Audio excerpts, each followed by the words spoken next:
Halda soruşulurdu ki, m parametri neçə tam qiymətində bu funksiyanın şaquli asimptotu yoxdur.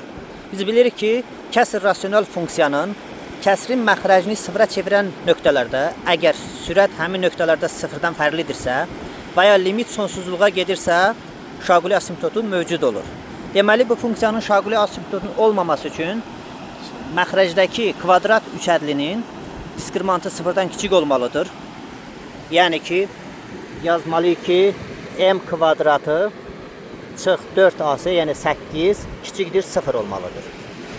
Bunu da intervallar metodu ilə həll eləsəz, tapırsınız ki, m daxildir. Deməli, m parametri hansı qiymətləri ala bilər? -2, -1, -2, -1, 0, 1, bir də 2. Deməli, m parametrinin 5 tam qiymətində bu funksiyanın şaquli asimptotu yoxdur.